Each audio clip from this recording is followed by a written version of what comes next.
como siempre hemos llevado en todos los procederes y los actos de nuestra vida. Nosotros sí tenemos la entereza para mirarnos de frente y para mirarlos de frente y poderle decir la verdad al país con respecto a este juicio político, un juicio político muy esperado por la ciudadanía. Es más, cerca de 4 años nos ha tomado llegar hasta este punto, señora presidenta. Desde mi bancada, a la cual representé también en el periodo anterior, hemos venido señalando el accionar cuestionable, repudiable de este funcionario que hoy está siendo llamado a juicio político por la voluntad de ustedes, colegas asambleístas, y de usted, señora presidenta.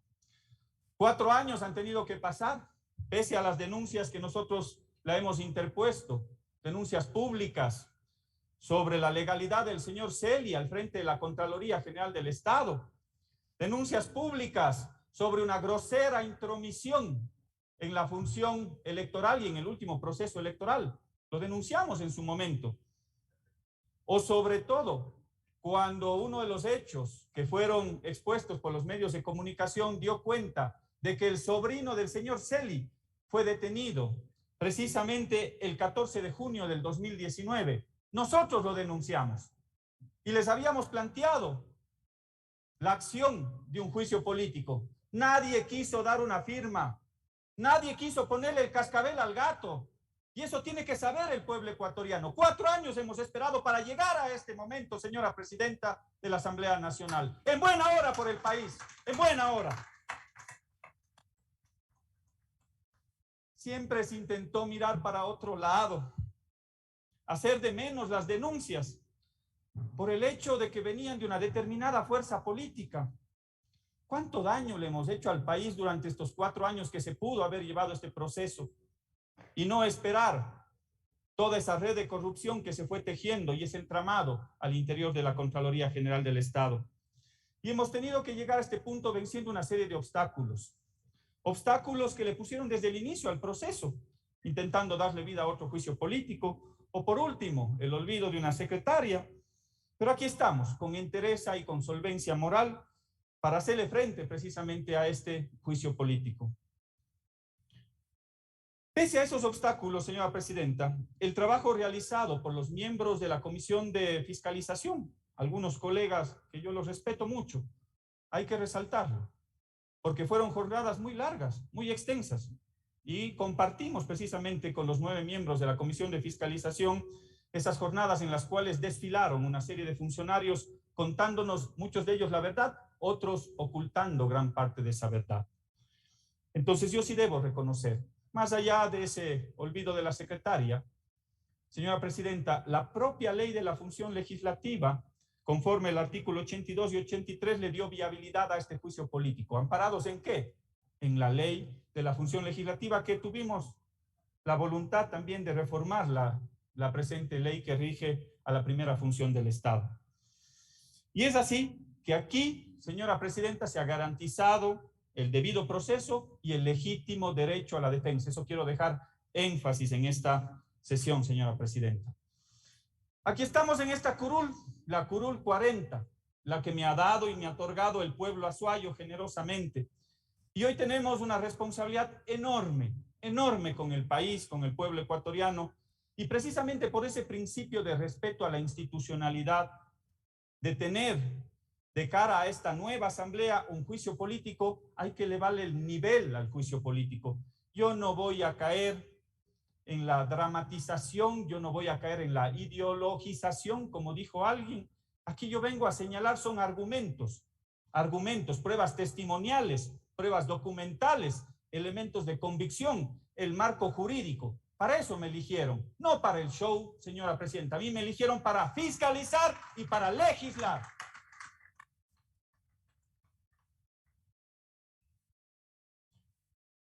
Y cuidado, señora presidenta, intenten regresarnos al viejo Congreso. Cuidado, y afuera en los corrillos esté nuevamente el hombre del maletín, tratando de comprar conciencias para que el señor Celi no sea censurado por los 6 elementos de convicción que hemos presentado durante este juicio político. Cuidado, pueblo ecuatoriano, hay que estar atentos y vigilantes. atentos y vigilantes. No le conviertan a esta Asamblea Nacional en lo que fue el viejo Congreso de la partidocracia. Yo he presentado 6 elementos de convicción, pero esos 6 elementos de convicción configuran un solo causal, señora presidenta.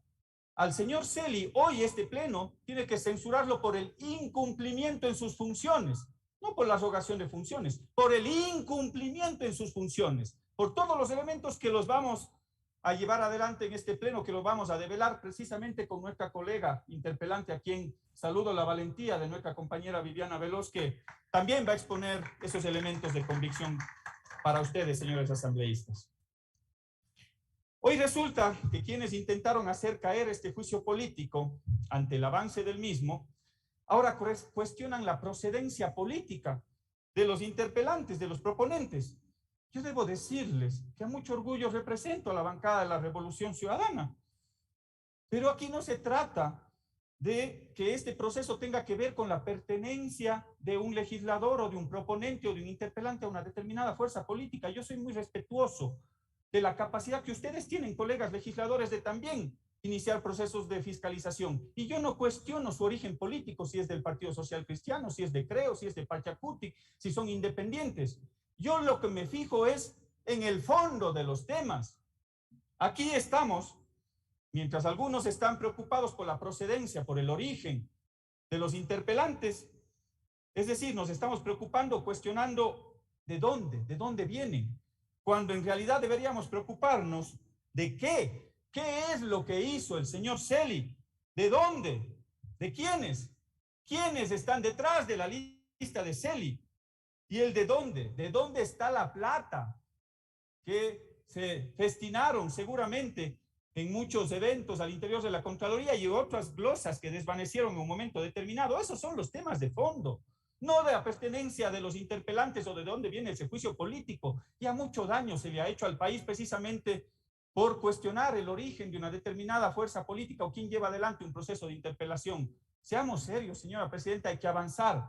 Hoy yo creo que podemos coincidir, colegas asambleístas, al final de este proceso de juicio político, en una sola cosa: decirle la verdad al pueblo ecuatoriano y poner del lado correcto de la historia a este nefasto personaje que ha puesto el último grano de tierra sobre la sepultura de la Contraloría General del Estado. No solo la quemaron, no solo la incendiaron, al final del día la terminaron sepultando. Y por eso tiene que ser censurado este funcionario y este personaje, señora presidenta de la Asamblea Nacional.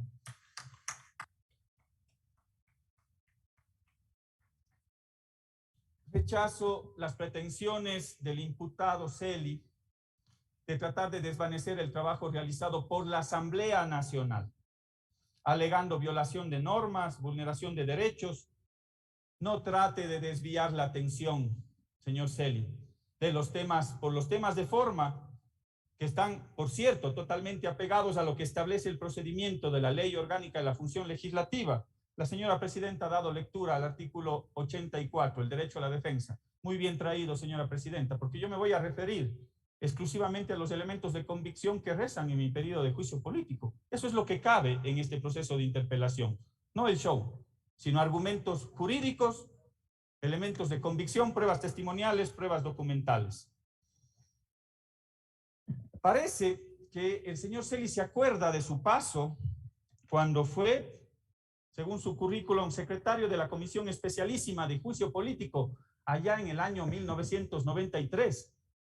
Si allá en esas épocas, cuando él era el secretario de esa Comisión Especialísima de Juicio Político, ellos confundían el ámbito jurisdiccional con el ámbito de control político, problema de ellos. Esta asamblea no se puede permitir tener ese tipo de confusiones que están señalados en sus argumentos de descargo. Aquí hemos seguido el debido proceso, señora presidenta, en la comisión y aquí en el Pleno de la Asamblea Nacional, conforme lo que reza la Ley Orgánica de la Función Legislativa. Y resulta iluso pensar o comparar procedimentalmente un juicio en el ámbito jurisdiccional y un juicio en el ámbito del control político que lleva adelante la Asamblea Nacional. A nosotros nos rige la Ley Orgánica de la Función Legislativa y ahí está señalado el debido proceso. Es por eso que incluso algunos destacados juristas tienen un sinnúmero de elementos para rescatar precisamente la valía de este juicio político. Tanto es así, el doctor Hernán Salgado, en su teoría y práctica del control político, dice lo siguiente: en el juicio político, la cuestión que se juzga es, de modo general, el desempeño de sus funciones, en cuyo ejercicio puede atentarse al interés público o se puede incurrir en violaciones normativas, sea a la Constitución o sea a las leyes, o cometer delitos políticos o incluso comunes. Ambos tienen que ir de vía paralela. Por un lado, el control político y por el lado, el ámbito jurisdiccional. Y eso lo dejo claro, señora presidenta, porque he escuchado algunas posiciones de algunos legisladores cuya formación precisamente está en el ámbito del derecho. Y me parece pertinente traer esta frase del doctor acá, porque nos orienta a la decisión que tiene que tomar el Pleno de la Asamblea Nacional. Por eso, señora presidenta, quiero, y con esto termino para ir a los causales, quiero dejar una tela de legalidad a lo actuado, conforme el debido proceso, señora presidenta, pero sobre todo conforme el legítimo derecho a la defensa del imputado. Aquí no hay tela de duda, señora presidenta, en las actuaciones que hemos llevado en la comisión y en la Asamblea Nacional. Ahora bien, vamos a ir, señora presidenta, a las diferentes elementos de convicción, y para eso yo quisiera que se facilite a través de los medios tecnológicos una presentación que tengo. Vamos a los hechos, vamos a llenarle de altura a este Pleno de la Asamblea Nacional. Y precisamente yo me voy a referir a los elementos de convicción. Al señor Pablo Celi de la Torre se le ha llamado a juicio político por incumplimiento en sus funciones derivadas de una serie de elementos de convicción que lo hemos detallado a continuación. Son 6 elementos: la ilegalidad de Celi en la Contraloría, el caso de Brecht, un contrato por $1.150.000, la injerencia en el Consejo Nacional Electoral y en el proceso electoral último, así mismo como el delito de delincuencia organizada por el cual se le está llevando adelante a este funcionario. Y precisamente yo debo iniciar por el primer elemento, que tiene que ver sobre la ratificación del Consejo de Participación Ciudadana y Control Social a Pablo Celi de la Torre como Contralor General Subrogante. Señora presidenta, colegas asambleístas, se le indujo a cometer un error garrafal, que incluso fue reconocido por el señor Julio César Trujillo, poniéndole a Celi al frente de la Contraloría General del Estado. Y me voy a referir precisamente a este elemento. Y tomen en cuenta el 25 de mayo del 2017. Me voy a retrotraer en el tiempo. ¿Para qué? Para poner un elemento que es importante y que tiene que ver con la firma de acciones de personal que se llevaron adelante por parte del que entonces era el Contralor General del Estado, el señor Polit. Y ante esta prueba testimonial, ustedes pueden dar fe de quién era el Contralor el 25 de mayo del 2017.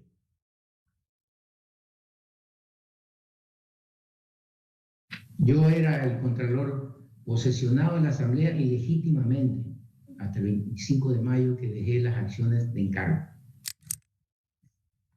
Precisamente, señora presidenta de la Asamblea Nacional, él era el Contralor General del Estado al 25 de mayo del 2017. ¿Y por qué es importante esta fecha del 25 de mayo del 2017? Él fue posicionado aquí en el Pleno de la Asamblea Nacional. Él era el legítimo Contralor el 25 de mayo.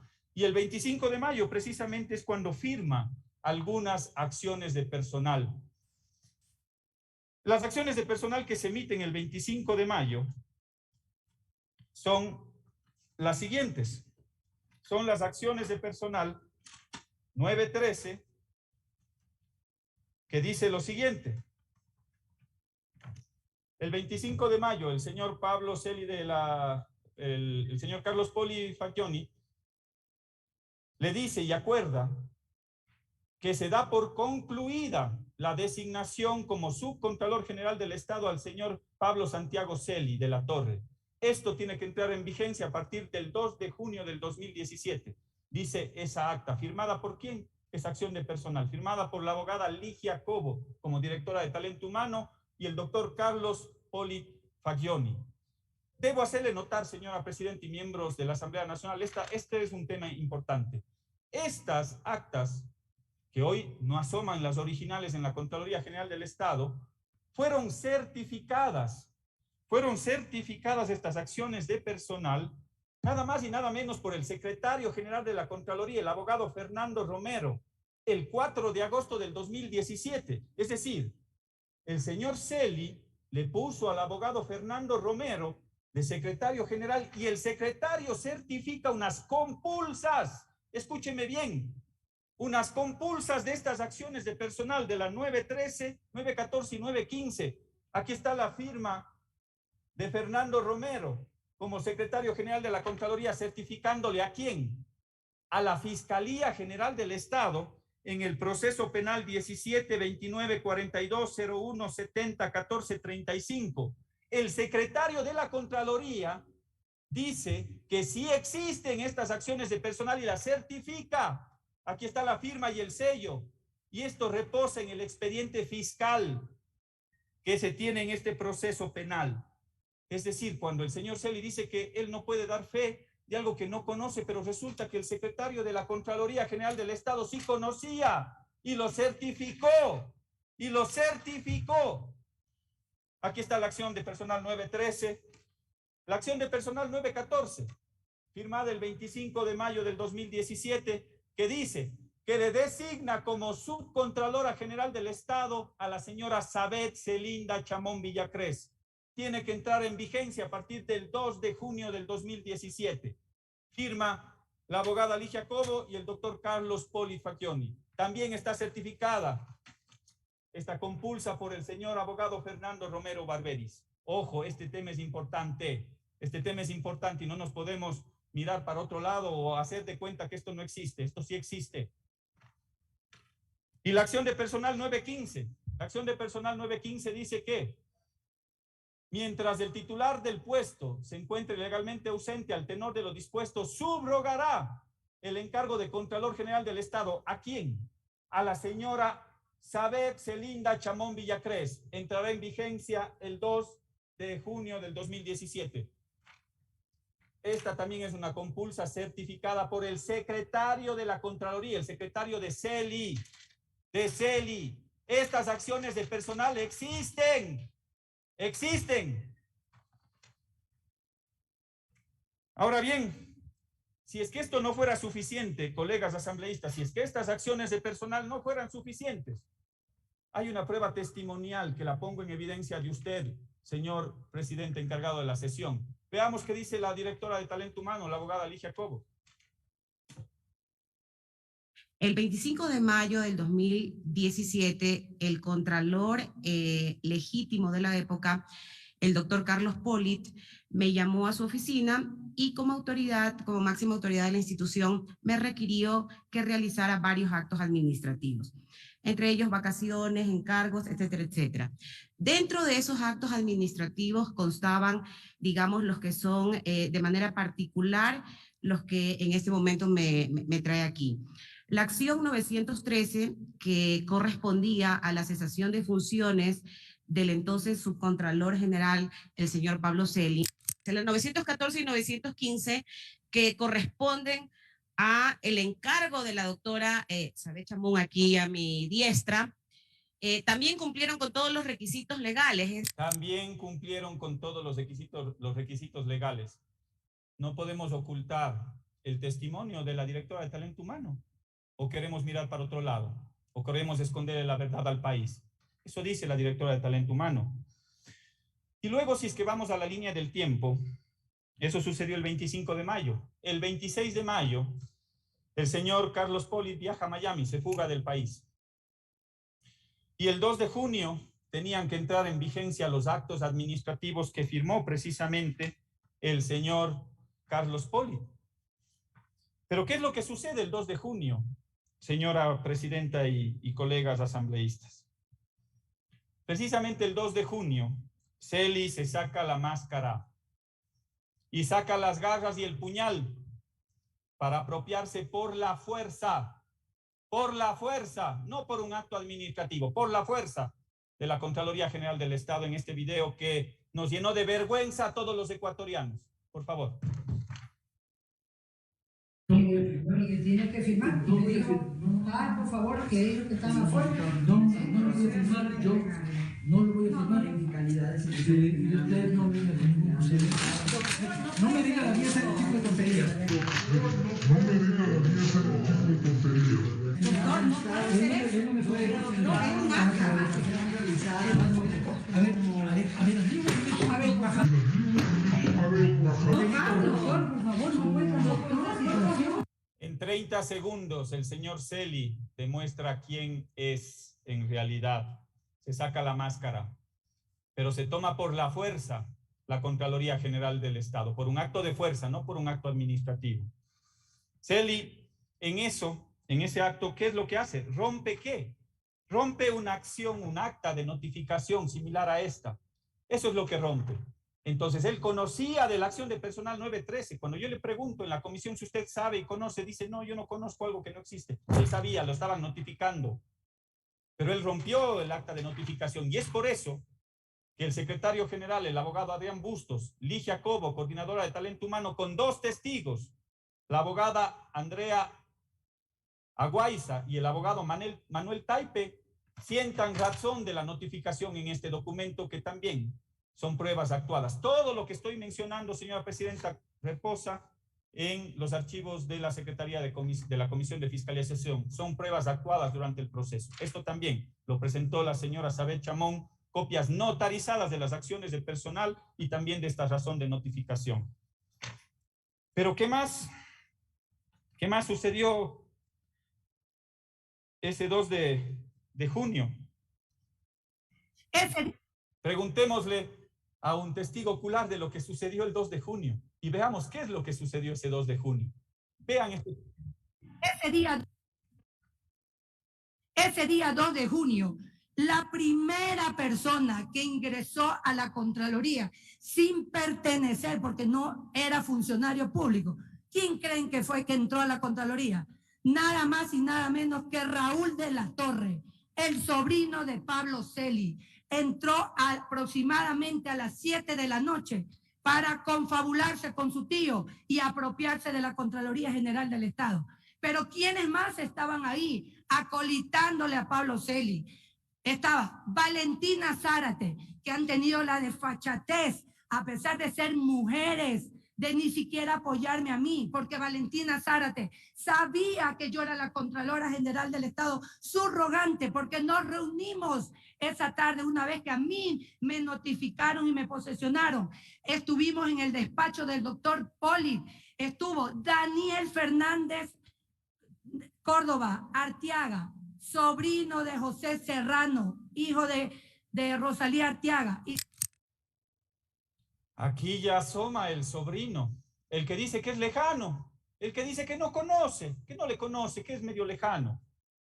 El 2 de junio, cuando se apropiaron de la Contraloría, ya se configuraba lo que iba a ser la mesa chica de la Contraloría General del Estado, en la cual se tomaban precisamente las decisiones que develan el proceder irregular al interior de la Contraloría General del Estado, señora presidenta. Ojo con esos nombres, porque esos nombres se repiten a lo largo de las versiones y del proceso y de las comparecencias, de los 10 días de comparecencias que se llevó adelante la Comisión de Fiscalización. Y como si esto no fuera poco, señora presidenta, como si esto no fuera poco, pruebas documentales, elementos testimoniales, como si esto no fuera poco, el señor Poli nos revela también el 7 de junio lo que pudiera ser un testimonio también importante dentro del proceso y que tiene que ver precisamente con una declaración juramentada que hace el señor Poli dentro de la Contraloría General del Estado cuando él estaba en Miami. Si podemos ver ese video, por favor.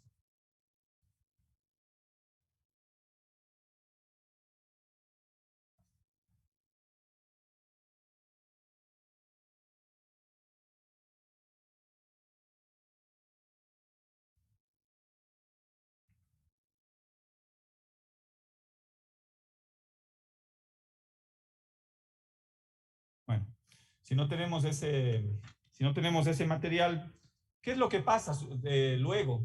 El 13 de junio, el señor Carlos Polit renuncia, pero eso recién se lo hace público, la renuncia por parte de ¿quién? Del señor José Serrano, quien era el presidente de la Asamblea Nacional, recién el 20 de junio, y es recogido a través de los diferentes medios de comunicación. Pero el 21 de junio se establece un hecho inusual en el país. El 21 de junio se da la autoproclamación de Celi como Contralor General del Estado subrogante. ¿Qué es lo que dice este acuerdo número 20 CG 2017? Acuerda, dice, subrogar las funciones de Contralor General del Estado a partir de la presente fecha. ¿Quién firma? El doctor Pablo Celi de la Torre. Él se autoproclama Contralor General del Estado subrogante, sin ningún acto administrativo, sin ningún acto de talento humano. Hay un acuerdo. Con este acuerdo, él se pone al frente de la Contraloría General del Estado, sin ningún acto administrativo previo. Él se autoproclama, él se autocorona, no solo como el Contralor General subrogante, sino pretendiendo ser el emperador, el que está sobre el bien y el mal, pretendiendo ser el que está sobre las diferentes funciones del Estado y sobre la Constitución de la República. Eso es lo que no se puede permitir en esta Asamblea Nacional, señora Presidenta. Y todo esto conduce precisamente a un hecho de legitimización de una situación jurídica administrativa inexistente. Y se le induce a cometer un error por todo lo que hemos develado al país, por esas pruebas testimoniales, documentales. Al final del día, 2 años después, el 8 de mayo del 2019, se le ratifica a Pablo Celi como Contralor General subrogante por parte de ¿quién? Del Consejo Transitorio. Se le induce a cometer un error porque se da como legitimado una situación jurídica, administrativa, inexistente, señora Presidenta de la Asamblea Nacional. Pero ¿qué normas son las que se incumplen? Porque yo me voy a basar precisamente en los elementos testimoniales, documentales, pero también en los elementos jurídicos. Y ahí me voy a permitir que a través de Secretaría, señora Presidenta, si usted me permite, se pueda dar lectura al artículo 226 y 233 de la Constitución de la República. Proceda, señor secretario. Con su venia, señora Presidenta, proceda a la lectura de los artículos 226 y 233 de la Constitución de la República. Artículo 226. Las instituciones del Estado, sus organismos, dependencias, las servidoras o servidores públicos y las personas que actúen en virtud de una potestad estatal ejercerán solamente las competencias y facultades que les sean atribuidas en la Constitución y la ley. Tendrán el deber de coordinar acciones para el cumplimiento de sus fines y hacer efectivo el goce y ejercicio de los derechos reconocidos en la Constitución. Artículo 233. Ninguna servidora ni servidor público estará exento de responsabilidades por los actos realizados en el ejercicio de sus funciones o por sus omisiones y serán responsables administrativa, civil y penalmente por el manejo y administración de fondos, bienes o recursos públicos. Las servidoras o servidores públicos y los delegados o representantes de los cuerpos colegiados de las instituciones del Estado estarán sujetos a las sanciones establecidas por delitos de peculado, cohecho, concusión y enriquecimiento ilícito. La acción para perseguirlos y las penas correspondientes serán imprescriptibles y en todos estos casos los juicios se iniciarán y continuarán incluso en ausencia de las personas acusadas. Estas normas también se aplicarán a quienes participen en estos delitos aun cuando no tengan las calidades antes señaladas. Hasta ahí los artículos de referencia, señora Presidenta. Gracias, señora Presidenta. Señor Secretario, se han violentado los artículos 226 y 233 de la Constitución de la República del Ecuador, pero también, y les hago caer en cuenta este elemento, es importante. La Ley Orgánica del Servicio Público establece en el artículo 126 y en el artículo 127 cómo se subroga o cómo se hace el encargo de un puesto vacante. ¿Qué dice el artículo 126? Dice, de la subrogación, cuando por disposición de la ley o por orden escrita de autoridad competente la servidora o el servidor deba subrogar en el ejercicio de un puesto de nivel jerárquico superior. Aquí dice con claridad, ¿cómo se subroga? Por orden escrita de autoridad competente. Esa es la forma de hacerlo. O cuando vamos al encargo de un puesto vacante, efectivamente el señor Pollitt renuncia y se queda vacante el puesto. ¿Cómo se tiene que llenar el encargo de este puesto vacante? El artículo 127 de la Ley Orgánica del Servicio Público establece el procedimiento. ¿Qué dice? El encargo de un puesto vacante procede por disposición de la ley o por orden escrita de autoridad competente. Yo les pregunto, colegas legisladores, pueblo ecuatoriano, señora presidenta, ¿dónde está la orden de la autoridad competente? ¿Dónde está la orden de la autoridad competente en el caso del señor Celi? No existía, no hay. Él se autoproclama como Contralor General Subrogante. Y con esto termino, señora presidenta. Esto no se puede esconder. No podemos esconder esos testimonios que se dieron en la Comisión de Fiscalización ante ustedes. Hoy conocen 137 asambleístas y también conocen a través de los medios de comunicación 17 millones de ecuatorianos. ¿Y qué hacemos nosotros? ¿Lo escondemos debajo del tapete? ¿Negamos que ha existido esos actos administrativos? ¿Qué hacemos? ¿Le damos la espalda al pueblo ecuatoriano? ¿Nos ponemos de cara al frente a decirle la verdad al país con respecto a las irregularidades al frente de la Contraloría y a la pertenencia de este sujeto al frente de esta institución que ha dejado en muy mal predicamento? Él nunca fue Contralor por un acto administrativo. Él se quedó por un acto de fuerza, señora presidenta de la Asamblea Nacional. No le demos la espalda al pueblo ecuatoriano. No le demos la espalda al país. Yo no me voy a comprometer para meter esto debajo del tapete. Y yo no creo que nadie de los 137 asambleístas esté dispuesto a hacerlo. No creo que nadie esté dispuesto a hacerlo. De esconder la verdad, de esconder esas acciones de personal, de esconder esos testimonios, señora presidenta. Hoy tiene que ser censurado a este sujeto. Vamos a la siguiente causal, al siguiente elemento, señora presidenta. Tiene que ver con el caso de Brecht. El caso de Brecht ha estado presente en 12 países. 780 millones de perjuicio en 12 países a nivel de América Latina. Pero si bien es cierto, esta es una empresa a todas luces corrupta y corruptora, debimos haber tomado acciones en contra de esta empresa corrupta y corruptora. Veamos qué ha pasado en algunos países. Veamos, por ejemplo, qué pasó en Panamá. En Panamá, el gobierno presentó el 20 de febrero del 2017 una demanda penal en contra de la empresa Odebrecht. Veamos qué pasó en República Dominicana, en el cual el perjuicio es de 92 millones.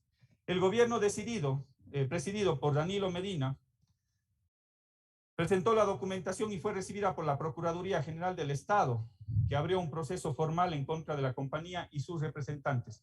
Allá sí hay Procuraduría General del Estado. Aquí parece que más bien son abogados de las transnacionales. ¿Qué es lo que pasó en Colombia?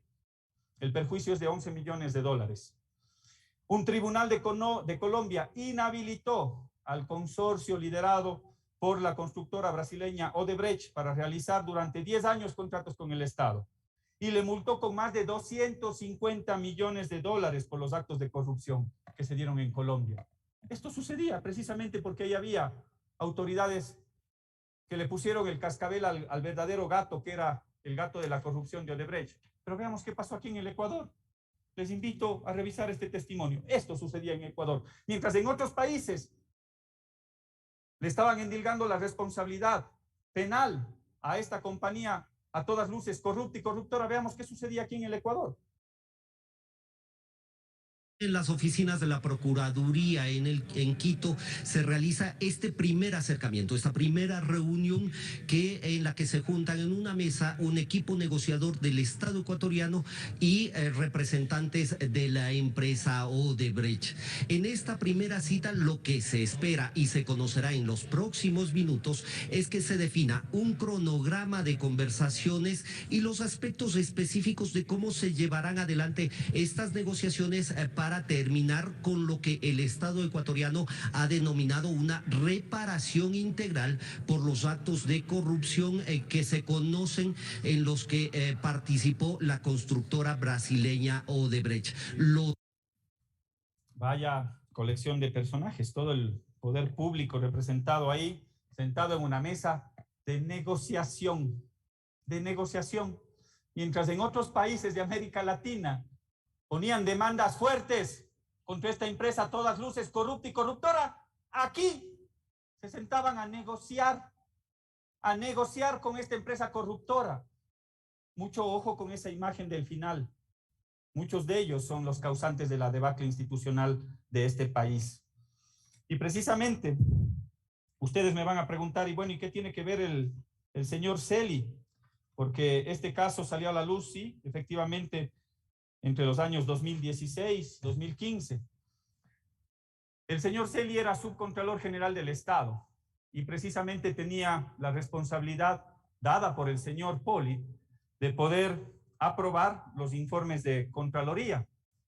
Y yo puedo poner 5 ejemplos de proyectos que se llevaron adelante por la empresa Odebrecht aquí en el Ecuador.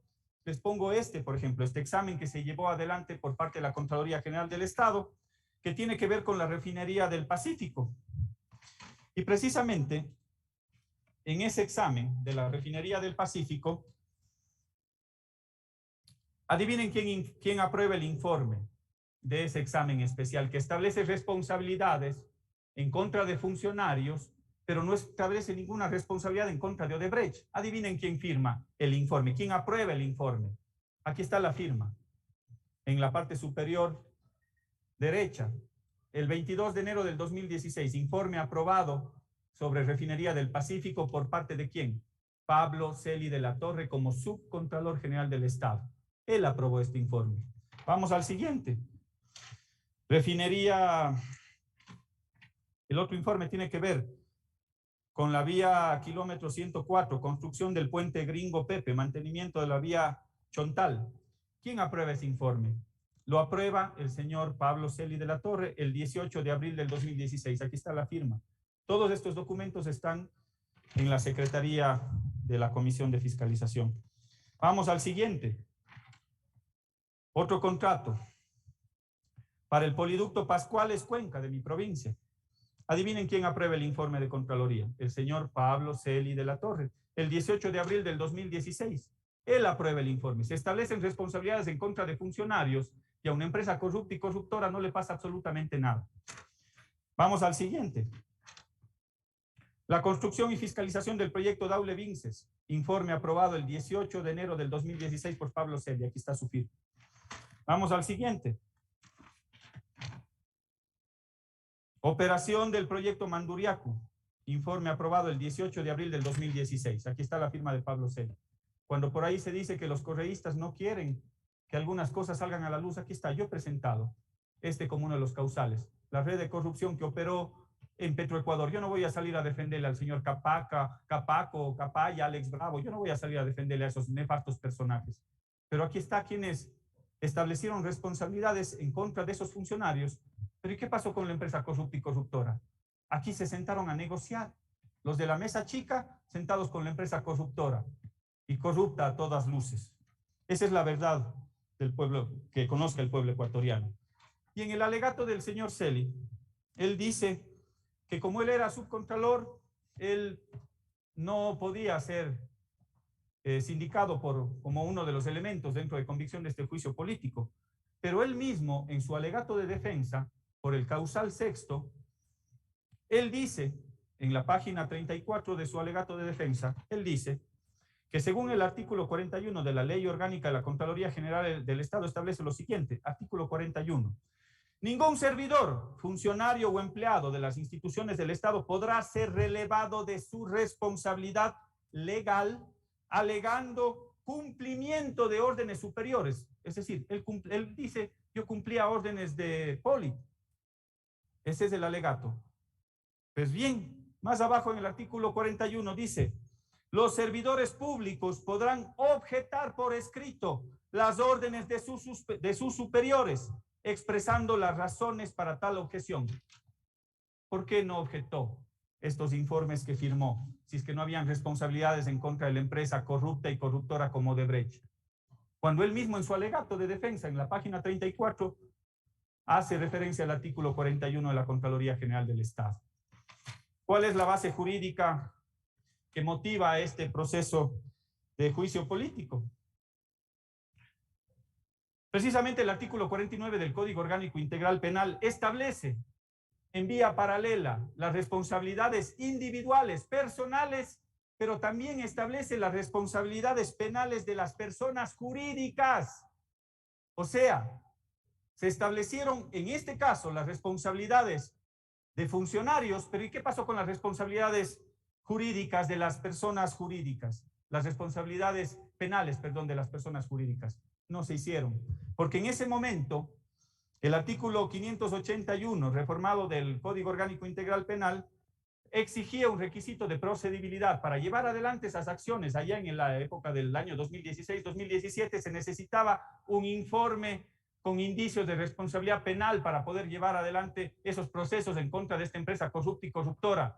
Y esos indicios de responsabilidad penal no fueron señalados en estos exámenes. Y por eso no se pudo precautelar los intereses del Estado, como lo hicieron en los otros países, precisamente porque quienes estuvieron al frente de la Contraloría General del Estado y quienes aprobaron esos informes nunca pusieron esos indicios en contra de estas empresas a todas luces corrupta y corruptora.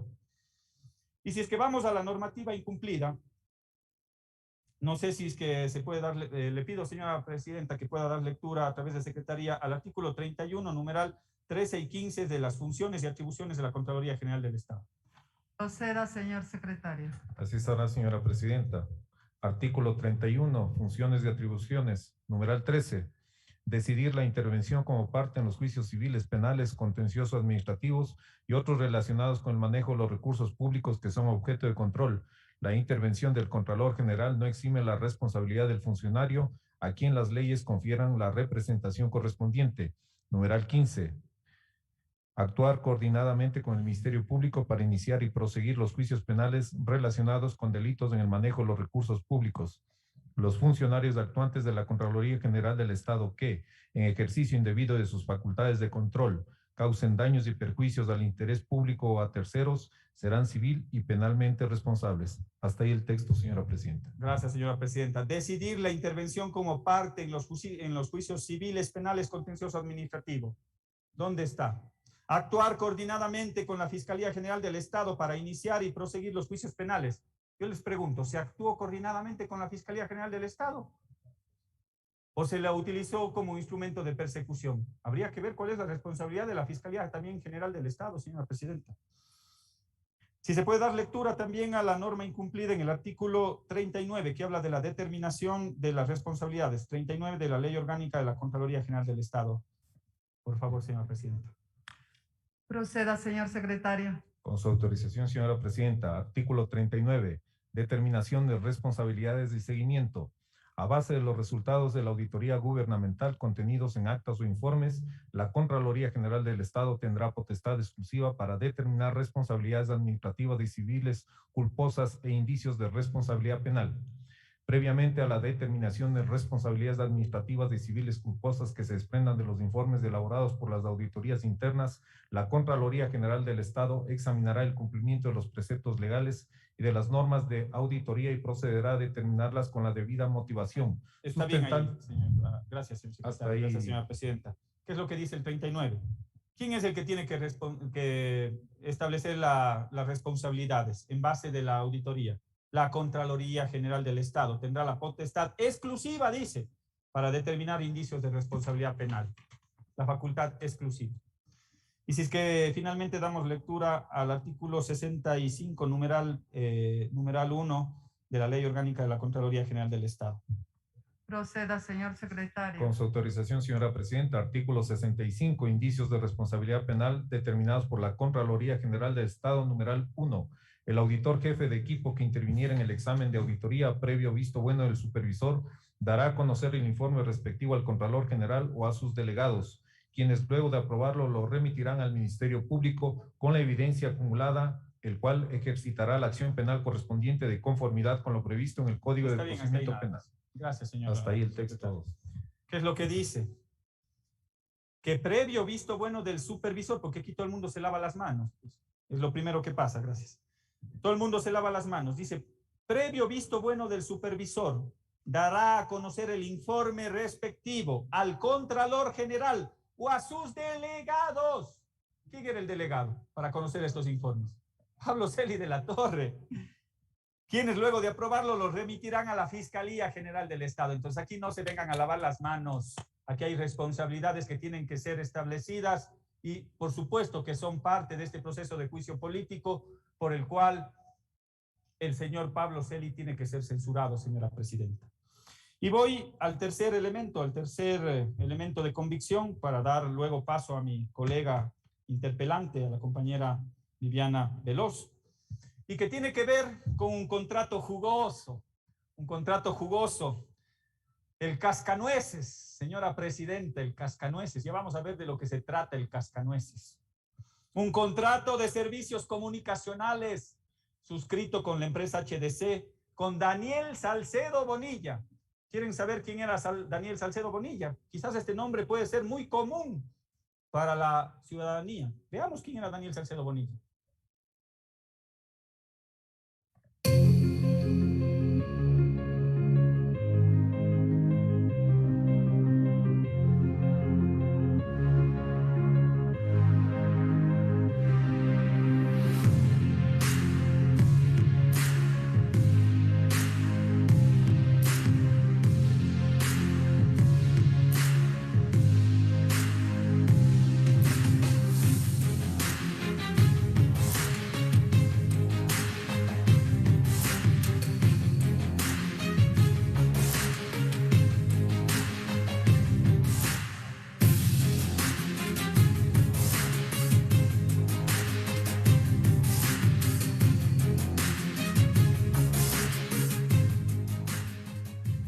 Gracias a primicias podemos ver que de 10 compañías que se crearon en el año 2000, 8 se crearon en el año 2018. De 10 compañías, 8 se crearon en el año 2018 en el gobierno de Lenín Moreno Garcés.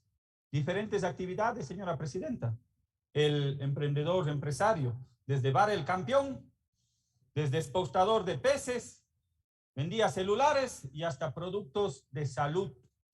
Ese era el señor Daniel Salcedo Bonilla, con el cual se firma un contrato de $1.150.000 para productos comunicacionales, un contrato cuyos términos de referencia son armados desde la Dirección de Comunicación, de la Contraloría General del Estado. Y a decir precisamente de la funcionaria que firma este contrato, ella dice que la Dirección de Comunicación, donde se armaron los términos de referencia, dependía directamente, adivinen de quién. Veamos. La coordinación de comunicación, ahora Dirección Nacional de Comunicación, como yo señalé, dependía directamente del despacho del excontralor Celi. Dependía directamente del despacho del excontralor Celi. El funcionario se llamaba Pedro Moreno. Se va configurando la lista de Celi al interior de la Contraloría. Dependía directamente. Ellos armaron los términos de referencia.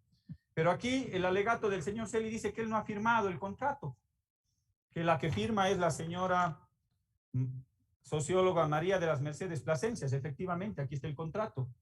Y lo firma también Daniel Salcedo Bonilla. Pero esta firma lo hace por delegación, adivinen de quién, del Contralor. Y dice lo siguiente en el contrato, en la parte inicial. Legalmente representada por la socióloga María de las Mercedes Plasencia Andrade en calidad de subcontralora general de gestión interna, en uso de la delegación conferida por el señor Contralor General del Estado subrogante. Él le delegó para que firme este contrato por $1.150.000. Es delegada nada más y nada menos que por Celi. Veamos.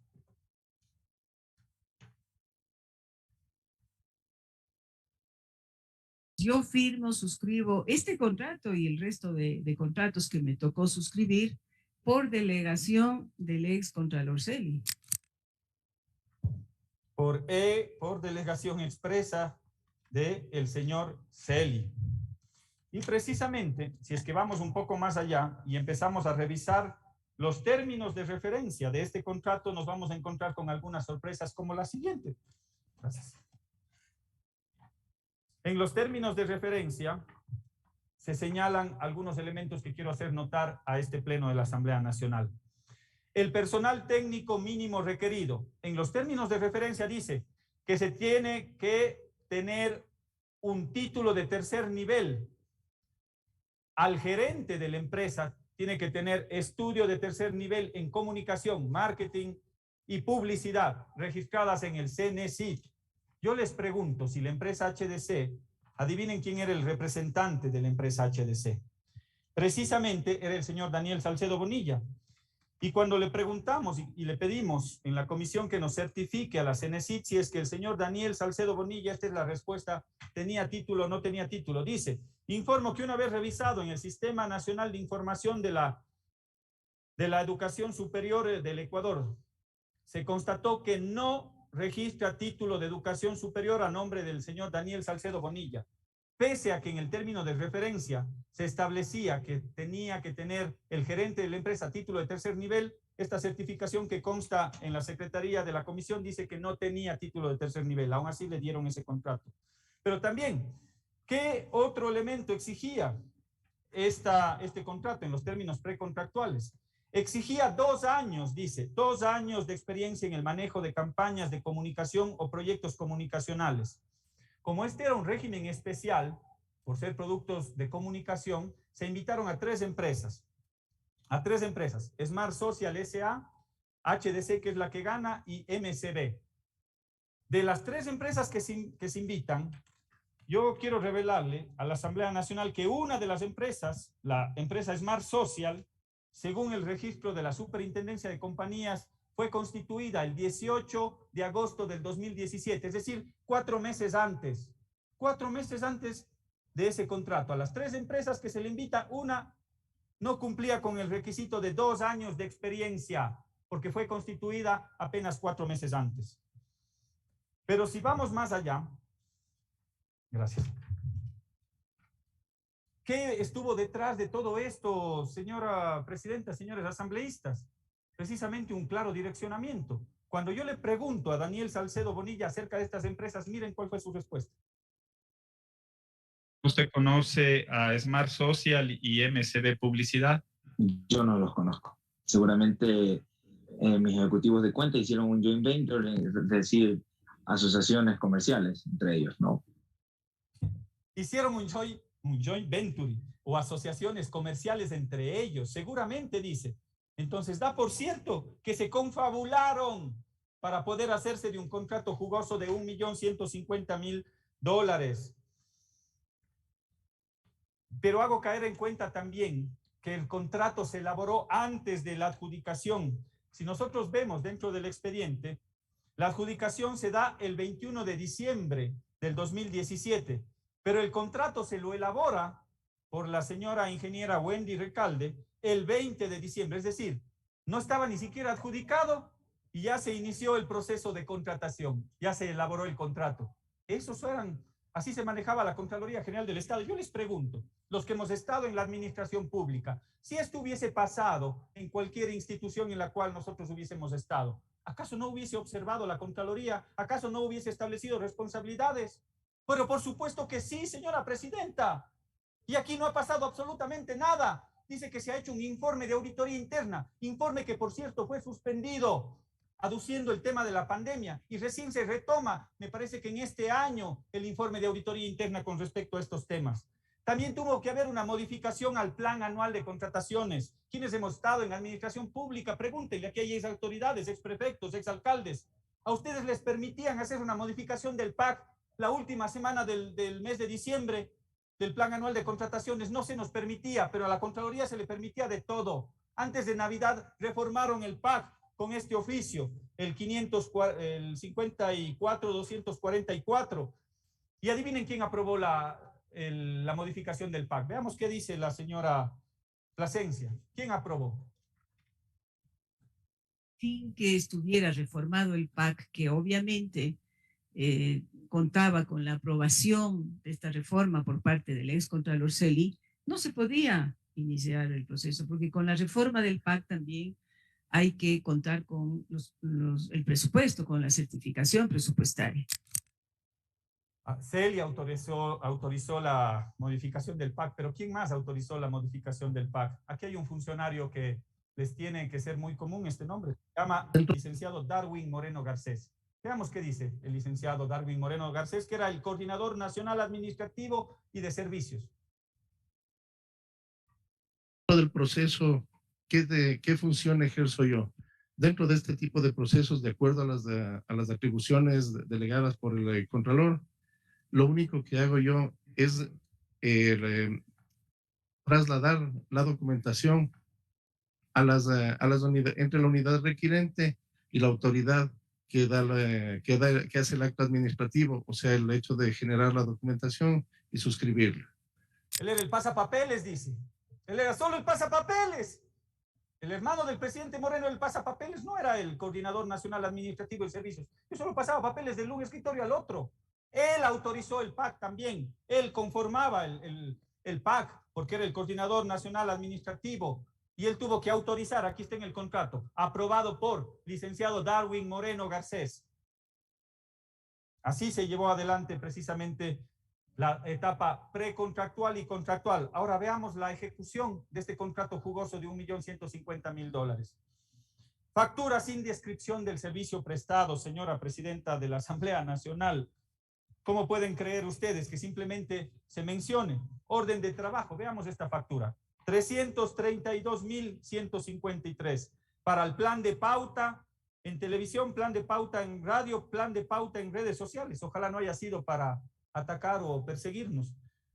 Valor a cancelar por productos comunicacionales, orden de trabajo número 10. Eso es lo que detalla en la factura. Yo tuve que revisar las órdenes de trabajo para saber de qué se trataba. Y es una factura por $332.000.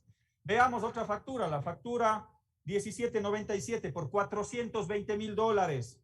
Dice, valor por cancelar OT08. Eso es lo que dice. OT08, a ver si a ustedes les pagan $420.000 simplemente describiendo valor a cancelar por OT08. Yo no creo que en este país alguien pague una factura así nomás. ¿Qué es lo que constaba? Implementación de un análisis de opinión publicada de medios de contenidos institucionales, estrategia de campaña institucional, producción de logística de concierto de jazz, blues, productos comunicacionales, spots de 40 segundos, de 20 segundos, de 90 segundos, 20 adaptaciones. Vamos a lo más grave, una de las más graves. Factura 1798, factura sin fecha, señora presidenta, les pagan $102.000 con una factura que no tiene fecha y simplemente dice OT número 9. Yo quiero preguntarles si a ustedes, si van a cobrar una factura de $102.000, una factura les pagan con una factura sin fecha y simplemente poniendo OT número 09. ¿Saben qué estaba detrás de esto? El show de talentos de la Contraloría General del Estado. Veamos lo que se contrató, veamos lo que se ejecutó. Vamos al video. El miércoles 29 de noviembre, con motivo de los actos conmemorativos de los 90 años de creación de la Contraloría General del Estado, en el Teatro Nacional de la Casa de la Cultura, los funcionarios del organismo de control vivieron un momento mágico y cultural con la presentación de El Cascanueces.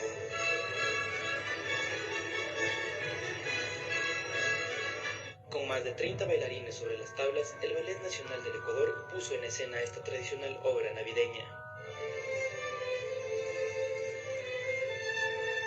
El evento tuvo el ambiente familiar y fraterno que caracteriza a las actividades en las que participan los funcionarios de la Contraloría. Además, contó con la presencia del Contralor General del Estado subrogante, ingeniero Hugo Pérez, directores, coordinadores y demás autoridades del organismo de control. El cascanueces, señora presidenta, el cascanueces.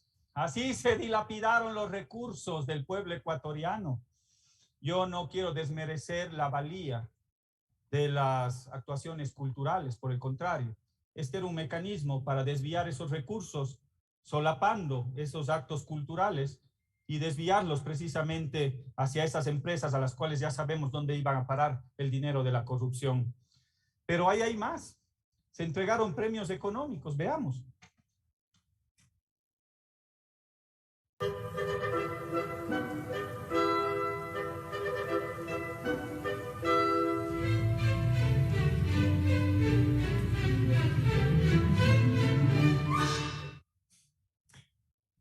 Yo me pregunto, esos 200, esos 50, esos $100 ¿Acaso salieron del bolsillo del cascanuez? ¿O salieron acaso del bolsillo del pueblo ecuatoriano? Yo creo que es lo segundo, señora presidenta. Salieron del bolsillo del pueblo ecuatoriano. Así se destinaron los recursos del país. Y ya por un tema de tiempo, señora presidenta, la base jurídica que se violenta tiene que ver con el artículo 4 de la Ley Orgánica del Sistema Nacional de Contratación Pública, el artículo 4 que habla de los principios de contratación pública, el artículo 7 que habla del Sistema Nacional de Contratación Pública, el artículo 8 que habla de los órganos competentes, el artículo 9 que habla de los objetivos del sistema en los numerales 1, 3, 10 y 11. Y también se violenta el artículo 31, numeral 17 y 26 de las funciones y atribuciones de la Contraloría General del Estado. Eso es lo que se violenta precisamente con este accionar, por decirlo menos, discrecional en el manejo de los recursos públicos por parte de quien está llamado, a poder hacer el custodio de velar por esos recursos del país. Yo en esta primera intervención, señora presidenta, sí quiero hacer un llamado respetuoso a los colegas asambleístas, a los 137 asambleístas. Durante más de 3 horas en la Comisión de Fiscalización yo pude dar incluso más elementos, pero el tiempo en este proceso es demasiado corto y tengo que darle paso a mi colega asambleísta, la compañera Viviana Veloz. Pero sí quiero hacerles un llamado, colegas asambleístas. Aquí no está de por medio la bandera política a la cual yo represento. Aquí no está de por medio las ideologías a las cuales yo les respeto a ustedes. Yo respeto su ideología, no compartimos criterios en la mayoría de las veces con nuestros opositores políticos, pero aquí está por delante la verdad del pueblo ecuatoriano.